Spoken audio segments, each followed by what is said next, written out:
So good morning again, everyone. Welcome to David, Thank you. who I haven't seen before.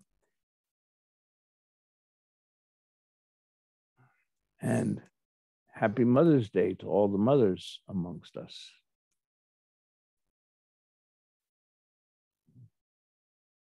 Okay.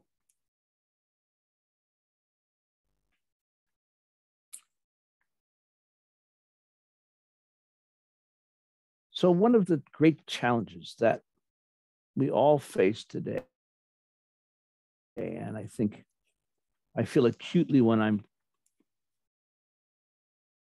creating my talk for the Sundays, is the necessity of charting our path, our lives, through all of the difficulties and complexities that exist right now.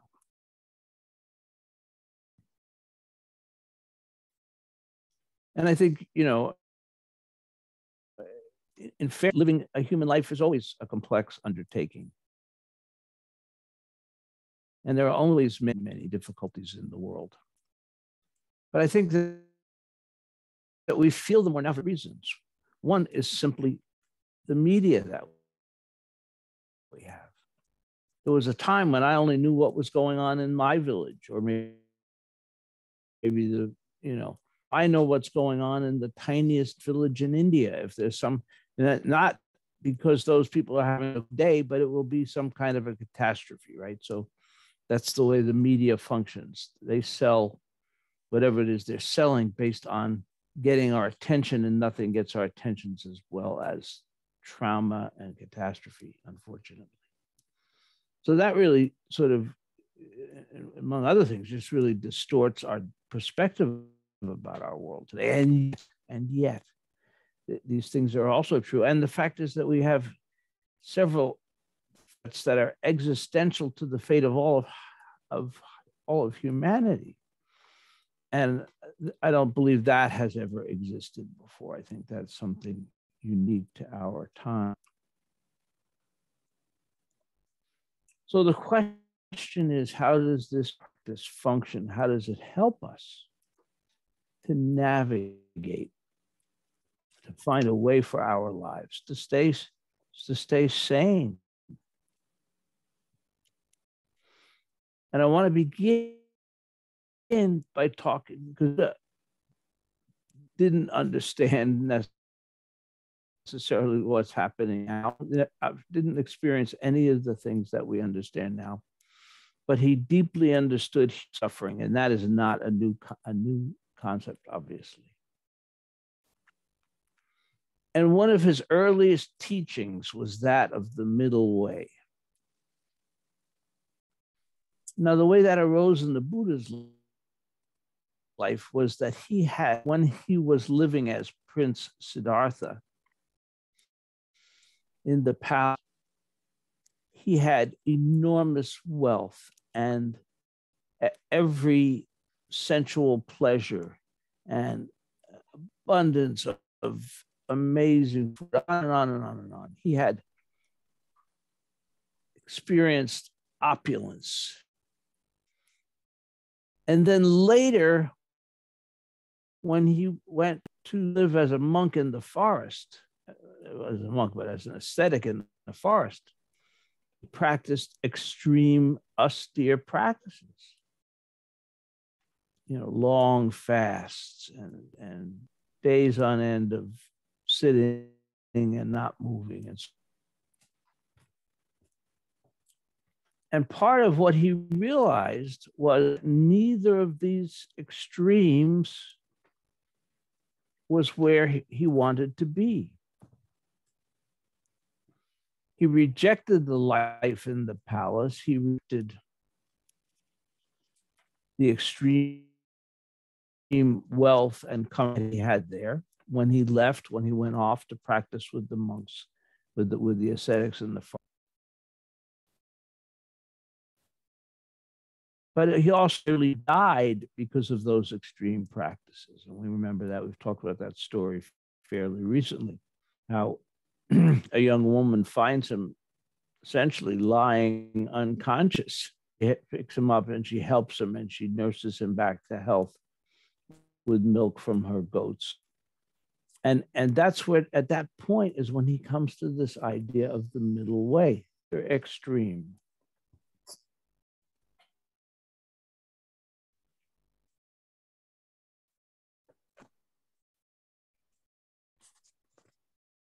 And I think that that's the teaching that lays the critical paths for our lives today.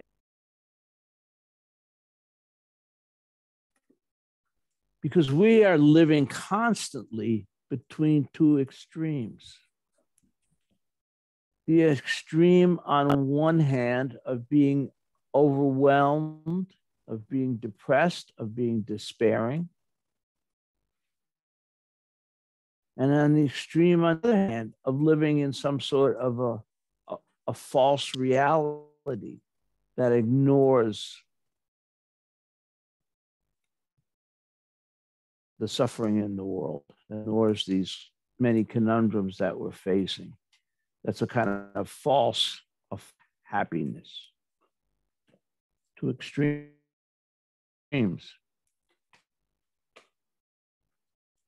And so to walk this path, we have to balance ourselves between those. We cannot let ourselves fall into despair, nor can we completely ignore the reality of suffering in the world today.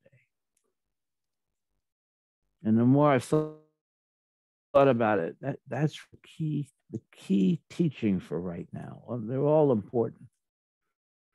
But the one that we each need to wrestle with and reckon with in our own personal lives is this middle way. And how do we find this middle way? And how to live this middle way? And what does it mean?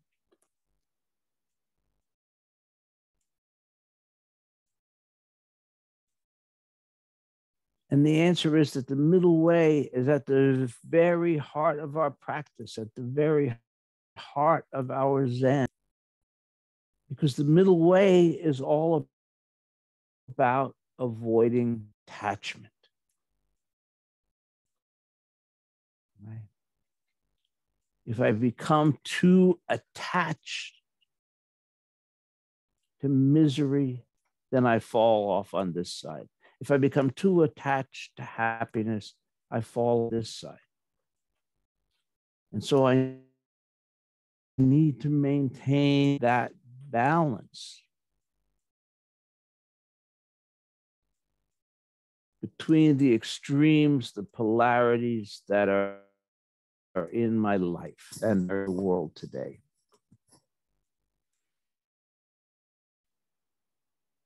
And that's a difficult balance to achieve and maintain. And it's really one that has to be reestablished moment to moment, depending on where we are and what's confronting us, what's in our ideas. But it's fundamental, not attaching at the basis of the middle way.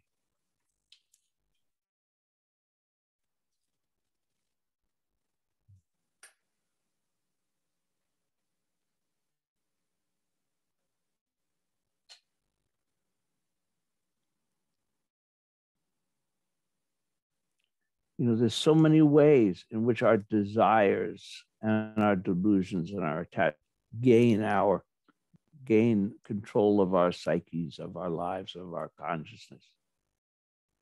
And regardless of how many ways there are, this thing is we're learning to let go, exactly as we're doing in Zazen, exactly as you're doing in the most basic practice that we begin with, the breath counting practice, right? And what's being learned in the breath counting practice? To let go. Our mind starts thinking about something over here. We start to get attached over here. And we ourselves, and we let go. We come back to Zazen. And if something over here catches our attention and pulls us away, and we go over here, and we come back, and we let go, we come back to our Zazen. So this is our most fundamental, it's the root of our whole way. And it is the way in which we need to maintain that middle path. Right? And that comes out of several things. One, self-awareness. We have to be aware. Just as in Zazen, you know, we start thinking about something comes up. Daido used to use the example of a fire engine. And if you're sitting and you hear the fire engine, and then all of a sudden you might go, oh, that's a fire engine. I wonder what's going on. I wonder where the fire is. Oh, I wonder if it's over on the next block. Gee, I'm concerned about my friend George who lives over on that block. I haven't seen George for a long time. I wonder how he's doing. And on and on and on, right? And city, you know, and so in Zazen, we're learning not to pursue the fire, right? Learning to go down the path of being led about by our random thoughts. And I'm not over identifying with our random thought and learning to be more present. And most importantly, let go. Let go. If we learn nothing else in Zen, letting, not being attached, not being pulled around by the nose, by all the many, many, many things that attract our attention and call it to give attention to them.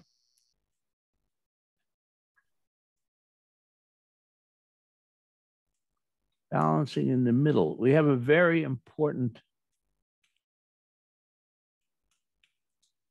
verse that we recite at Treetop, and we don't hear it, but it's an important one in Zen. Identity of relative and absolute. Identity of relative and absolute. And what the identity of relative and absolute tells us is that those are two different things, and they are not two different things.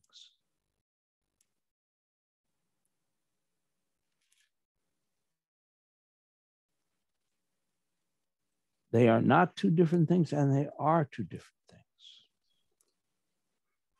And it goes to that particular verse goes through all sorts of, it's like a box and its a lid, and the foot before and the foot behind walking. It has a whole series of metaphors to describe this relationship, all of which really falls.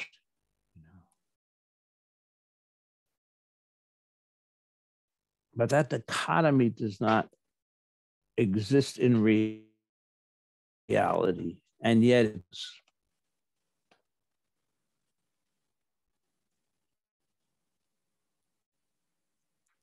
so in an absolute sense, I'm not Peter. I'm not an individual identity. I'm not an individual person.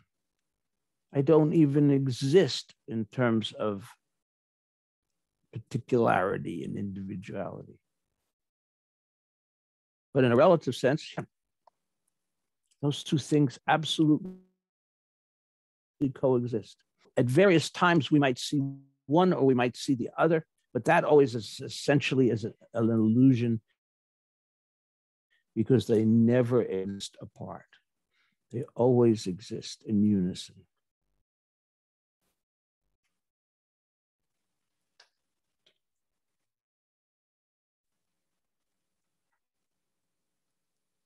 And here again, in taking the path of Zen, walking the middle way, we don't want to fall into the extreme of the absolute, because in that place, we wouldn't even get out of bed in the morning. We can't function in the world. Okay? We need an identity. We need a self. We need an ego to exist and function.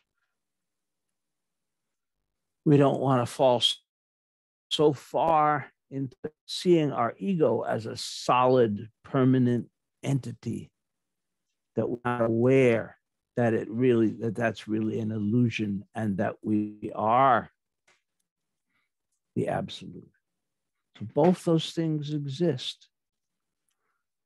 And part of walking this path is holding that tension.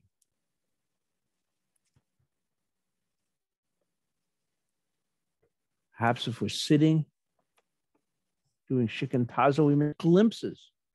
We get glimpses of that absolute. Oh, vast and full, limitless, so on and so forth. And then the bell rings and oh, here I am again. Right. But ultimately, in the path of Zen, we learn to integrate those two polarities, and we learn to live in the middle way.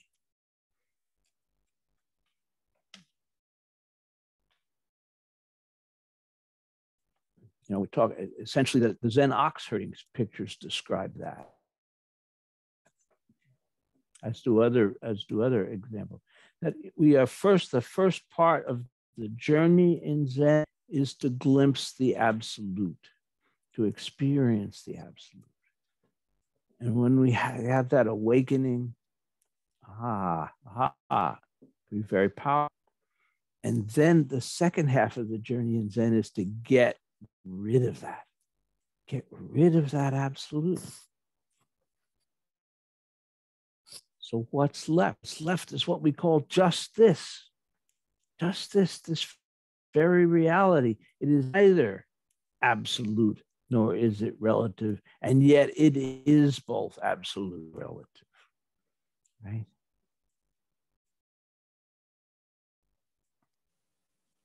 I hate this. Boy, that really sounds like Zen. You know, that's called that Zen crapola, you know, but I don't know any other way to express it.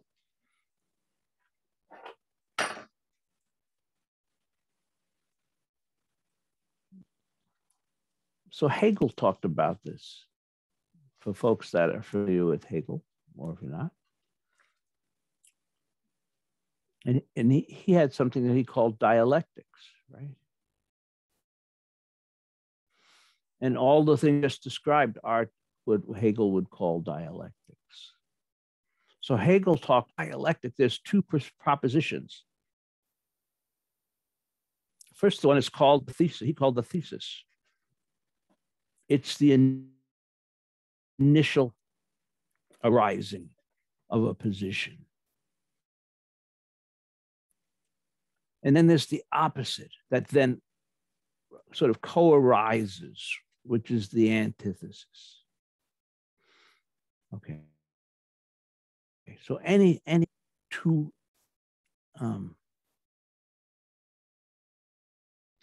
two related factors like that stand in that relationship.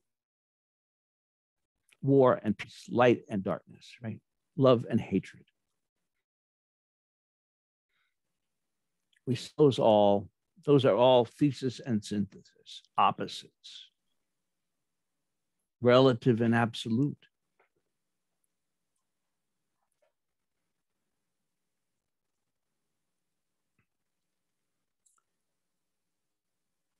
But Hegel talks about a third dimension of that proposition, which is which is the synthesis.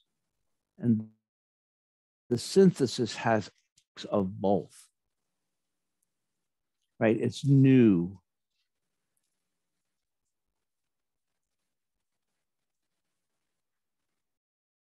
Trying to think of a good example of the way that synthesis emerged. Well, it could be as simple as, you know, we're having an argument. We're taking opposite sides on the argument, and we sit down and we talk, and we with a solution that includes elements of both, right? That's the synthesis. And for Hegel, that's how history progresses. Interesting enough. Thesis arises, antithesis arises, synthesis arises. And that's very consistent with Buddhist thinking. It's very consistent with this idea of the middle way. The idea of not getting stuck in parties, not getting attached, but being able to move fluidly towards this.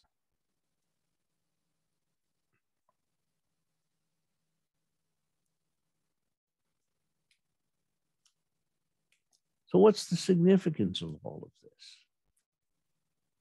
Well, very pragmatically speaking, this is how we need to live our lives today more than ever, but always. If we get too attached, too drawn into the suffering that's going on right now, the great misery that not only humans, but beings of infinite numbers of species are experiencing, we will become depressed. We will become despondent. We will despair. And I certainly have those times. I certainly have those times, be living this life, living this way, living in this middle way. It's not a science, it's an art. And everything is shifting constantly. Everything is in. So we need to be in motion, constantly adapting, constantly readjusting. So sometimes I fall too far that way. And frankly, I think I did in my talk last week. And I'm not even going to judge for that because I just think that's part of the process. And then there's the other side. If I'm over there exclusively, now I'm no longer awake. I'm no longer paying attention. I'm no longer living my bodhisattva vow because all these beings are over here suffering while I'm at the party, so to speak. So neither one is good in and of itself. So the challenge that I feel, I think it's probably for the challenge for all of us, and I'm going to hear from all in a minute, but that is to kind of how do we balance between those two places? The answer again is being aware and letting go. Being aware and letting go. Very simple, not easy sometimes.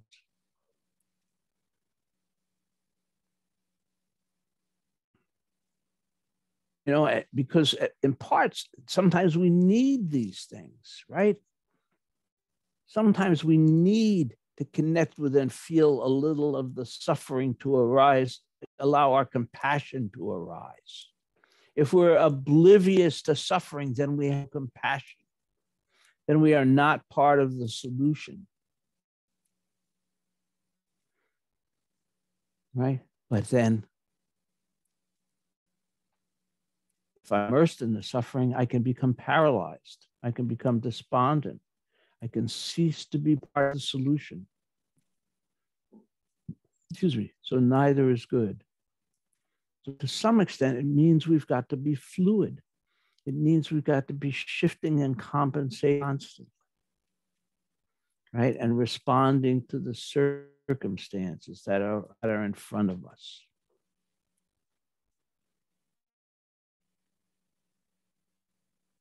If we're at a funeral, we're going to be sad. We're going to cry. That's appropriate. If we're at a wedding, we're going to laugh, whatever, appropriate, allowing ourselves to be moved or the immediate circumstances that we're experiencing rather than being trapped in some attachment of our own.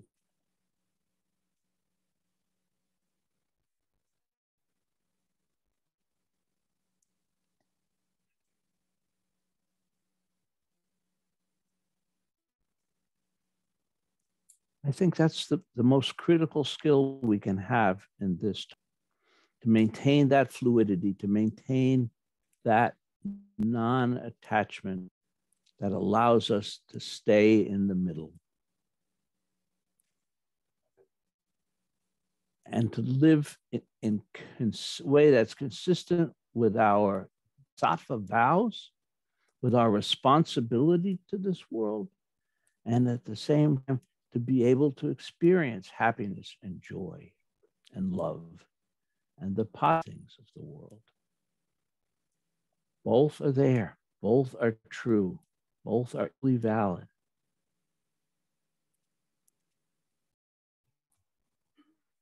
Thank you.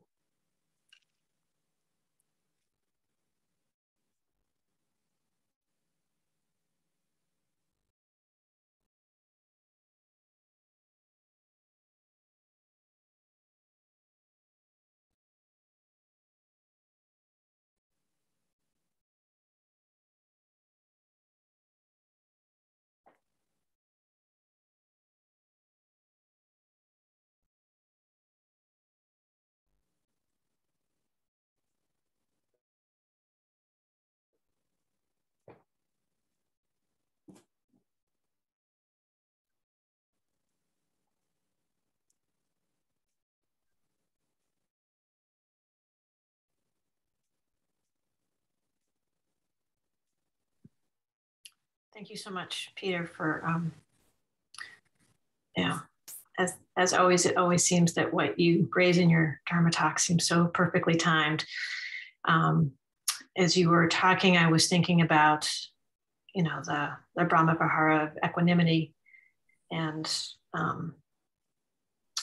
also resilience, which I suspect are related concepts, and how important it is for us to cultivate them, for us to do the work of being in this world. And that is so key for us to keep going, to show up, to do what needs to be done.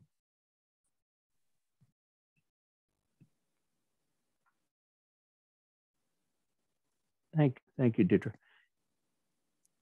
Can anybody is anybody online at the moment?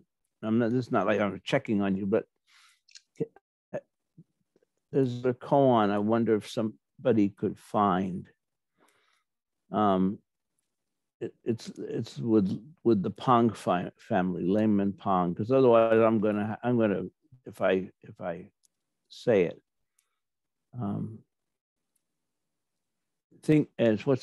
I can't think what the koan is called. Forget it. I'm just going to butcher it. That's all. So in this little story, who's the Pong family? Well, we've talked about them before. Lim Pong, his wife and his daughter, and there's also a son. But his wife and his daughter are sort of the key players in terms of the Dharma. In this particular story, Layman Pong is studying one of the scriptures, and he says, difficult. And his wife says, no, easy. And the daughter says, neither difficult nor easy. And talks about the tips of the growing. So a little dialogue among the family there. You probably have those in your families as well. But here we have, Pong fall aside, hard, difficult. We could say that about life right now. Difficult. And then somebody else would come, no, it's easy. And no, it's neither difficult nor easy. And she refers to the tips of the growing grasses. What do? They grow. They just live. They just do the thing that they are destined to do. They live out the karma of grass. So when you were talking, Deirdre, you reminded me of that little story about the ponds.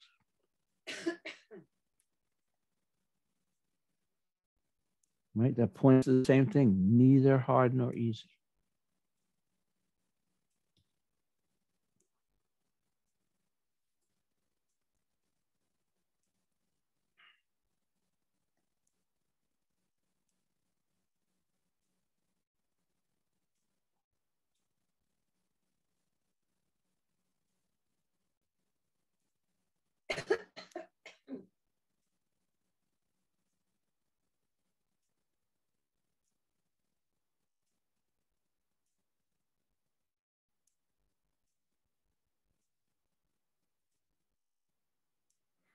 Nanchuan said it, right? The great way is not difficult, only avoid picking and choosing. When we're not picking and choosing, we're not attaching. And so we're automatically manifesting that middle way.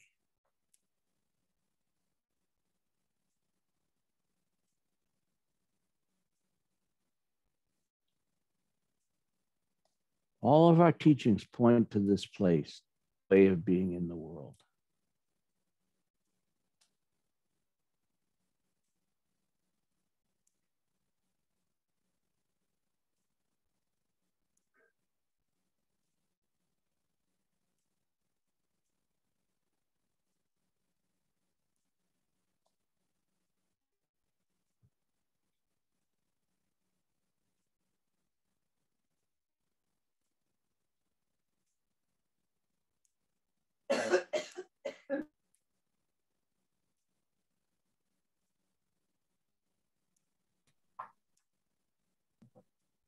Thank you, Peter.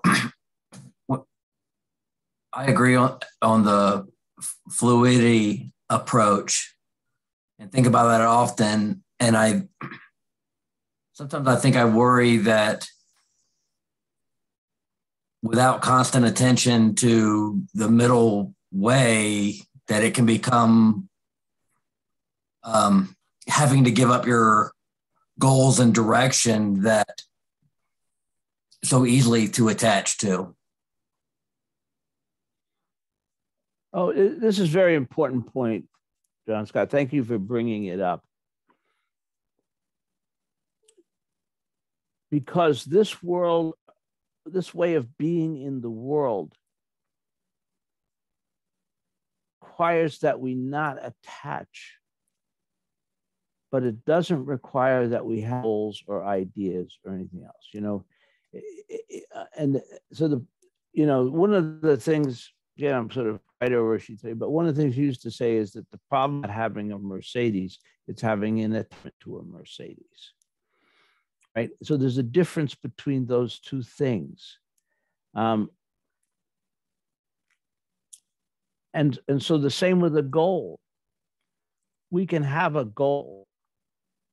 We have to have goals, right? Yeah, make breakfast, that's a goal, right? Start eating first thing in the day, make a cup of coffee, we got to have a goal, right? But also don't want to attach to that goal, so that if for some reason we don't attain it, we're not devastated, we're not lost, and able to adapt. Again, this thing about fluidity, right? This goal doesn't, but this goal is now a possibility, So again, it's kind of goes to this, I often talk about it as holding things lightly. Well, holding lightly is really similar to this middle way, to this way of non-attachment. But again, it's a very important distinction because having a goal and a goal are two different things. Does that make sense? It does.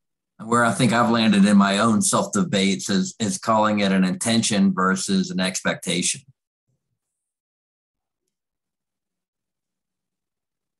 I think that works. That works nicely. Yeah. In terms of another way of languaging it, I mean, we can want a certain job. We can say, I'm going to write the best resume and I'm going to get the best references. And I don't know, people probably don't still wear, I'm not going to show in my t-shirt and jeans. I'm going to do all sorts of, maybe people do now, but anyway, I'm going to do all these things. But if I don't get the job, I don't want to be so attached that I'm devastated, that my ego is shattered because they didn't give me this job. No, now to the next, whatever it is. And going back to Hegel and the dialectics, he sees this as a kind of pendulum effect in the perspective of history, so that with each clause, the opposite arises. And then that synthesis forms, and it becomes the first clause of the new dialectic, right? And so history progressed. And we can kind of see that, throughout history. We see it in our own country. We see that swing back and between, we're going to have Democrats in power and blah, blah, blah for a while. And then we get fed up and we go and have Republicans in power for a while. And then we get fed up with the Republicans. We go back and forth. And right now, right, we're going through this awful contraction around Roe v. Wade, right? So we had a period of going forward, a period of more rights and dignity and so on and so forth. And now it's like we're contracting back into less dignity, less freedom, And what Hegel would say is it's just the natural process. And just as surely as things are kind of moving backwards now, we're going to go into a period of reopening and becoming more moving forward, more progress. Now, that aspect of the dialectics is not necessarily Buddhist. It's interesting, It's kind of if you look at history through that lens, and and so that can be a hopeful thing because that is the case throughout history. Fascism will arise for a while, autocracy will arise for a while, and then there's a big movement towards freedom, and we shift the other way, and we don't stay stuck permanently. We just happen. So there's times we don't like it, and there's times we like more. But what this would say is that whatever we don't like soon, it's going to change. Well, that goes to the Buddhist teaching of impermanence, right? Nothing. We don't like this.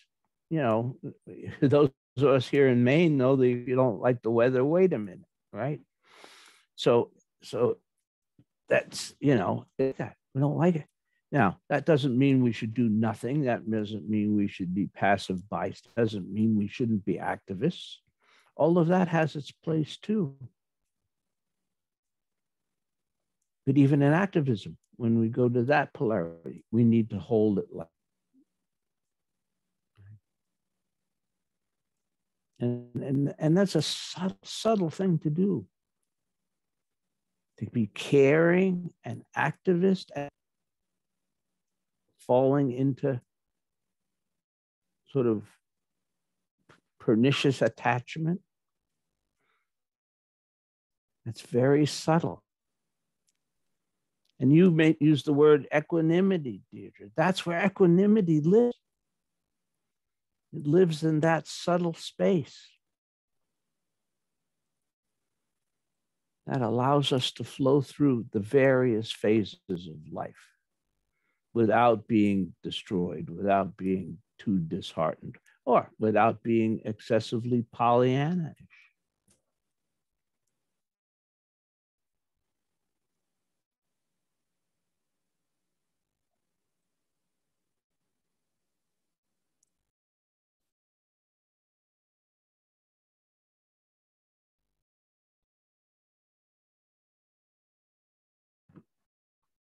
I'm brought to mind with in my work, folks who set a goal or an intention to either do something healthy like exercise or eat more vegetables or something, or not to do something, to drink or eat French fries or whatever the case may be. The folks who have a more, did you say pernicious ego attachment, when they fall short of it, will generally completely abolish it forever. So for instance, it's I'm not going to eat junk food, and then they do a week without it, and then they eat the junk food, and then it's junk food all the time after that because they were so attached to the goal that they broke it, and the hell with it. The idea is that sort of wear that cloak lightly, right? Where it's the intention is to not eat French fries, and then if you're good about it for a week, and then you fall off the wagon and you go to McDonald's and you get a bag of fries, okay, then the next day sort of go back to your intention of not eating fries. In that way, that sort of fry addiction is generally broken, as opposed to must never eat fries again. I thought fries were medically necessary. I don't know what you're talking about. But. Thanks, Robert. That really kind of helps.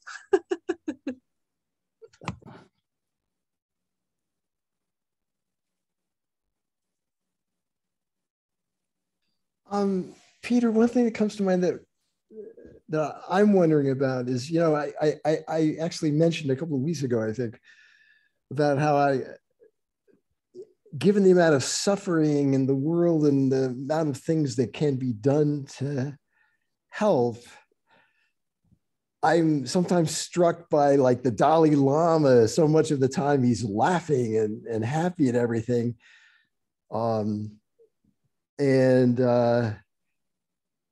Coming out of your talk, it seems like it's sort of the middle way, you know, that, you know, sometimes he's helping and being compassionate, and there's times he's laughing. And one thing that makes me wonder is whether it's like sort of a discipline, like of trying to be in the middle way and not going to one extreme or the other, or whether in the state of enlightenment that the Dalai Lama presumably is in, that it's just, if you're not picking and choosing, if the result is being like the Dalai Lama is, yeah.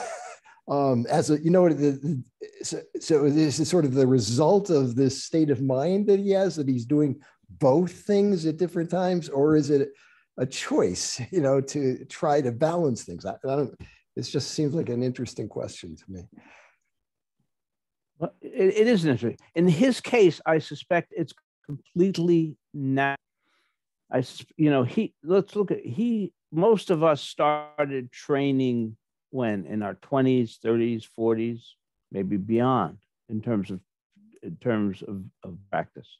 He started at 3, you know, and so his freedom, you know, what you're talking about, Gary, another word for it is freedom. He is absolutely free to react to whatever is before him. You know, laughs, listen to his laughter sometimes. It is completely unrestricted. When he is laughing, he is fully laughing. His whole being laughing, right? And when he is talking, let's say, about how the Tibetans were treated by the Chinese, there are tears, real deep sorrow, you know. He is not stuck in either polarity. He's moving freely by the circumstances that are in front of him. What is he seeing? What's happening? You know, in that way, sometimes it's talked about as being like a mirror, reflecting. He's reflecting. If you're in front of him and suffering, he is suffering with you. He is feeling your suffering. He is absolutely identified with that. And if you're in front of him laughing and telling jokes, then he is laughing and telling jokes. Tremendous freedom. We tend to be prisoners of our own inner bit, you know. So we're amidst people who are laughing, and we're thinking about blah, blah, blah, what my boss said to me the other day. And, you know, the argument I just had with my partner when we came to the party or something. He's not carrying all that stuff. Wherever he is, right?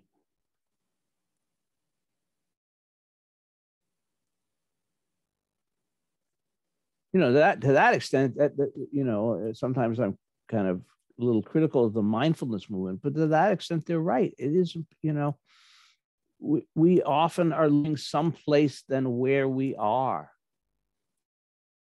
Right? We're rehashing an unpleasant event that maybe it happened days earlier, and we're still, and you know, like that, and we're totally missing. Maybe it's a beautiful spring day, and we're outside, and the sun is shining, and this thing, and all I can think about is that, you know, the way my boss spoke to me 3 years ago, right? That's that attachment, and that's the freedom. I am not free. I am not present. So to the extent that mindfulness says it's important to be present, it's important to let go of the attachments. It's the important to not be stuck and to be free.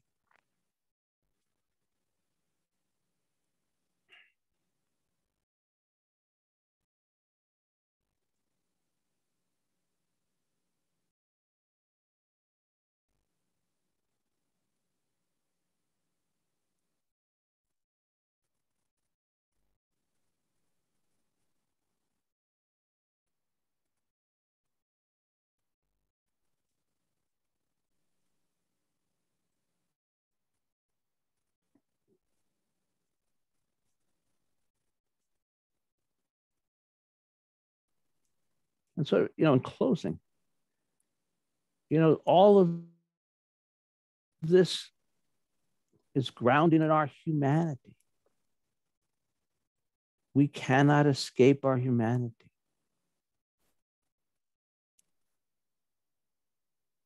We cannot escape making mistakes sometimes. We cannot escape being attached sometimes. Right? And so we need to hold that lightly as well. We need to bring compassion to ourselves. And no, we're never going to be perfect. We're always, hopefully our pendulum isn't going, ooh, but it's just going, but it is. It's a process. It's a pendulum. It's a constant movement, constantly correcting our course as we walk this path of becoming more free and more equanimous.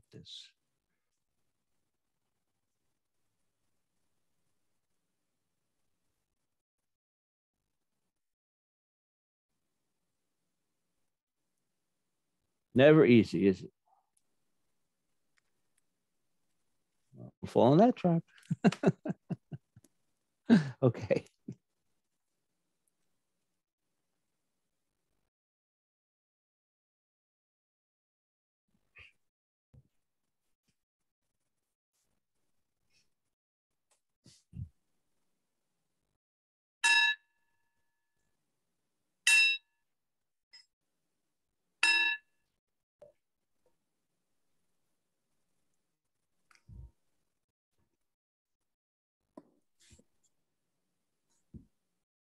Creations are numberless. I vow to free them. Delusions are inexhaustible. I vow to put an end to them. Reality is boundless. I vow to perceive it. The enlightened way is unsurpassable. I vow to embody it. Creations are numberless. I vow to free them. Delusions are inexhaustible. I vow to put an end to them. Reality is boundless. I vow to perceive it. The enlightened way is unsurpassable. I vow to embody it. Creations are numberless. I vow to free them. Delusions are inexhaustible. I vow to put an end to them. Reality is boundless. I vow to perceive it. The enlightened way is unsurpassable. I vow to embody it.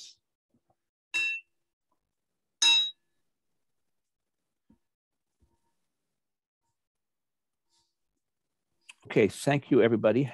Go forward. Have a good week. Good Mother's Day.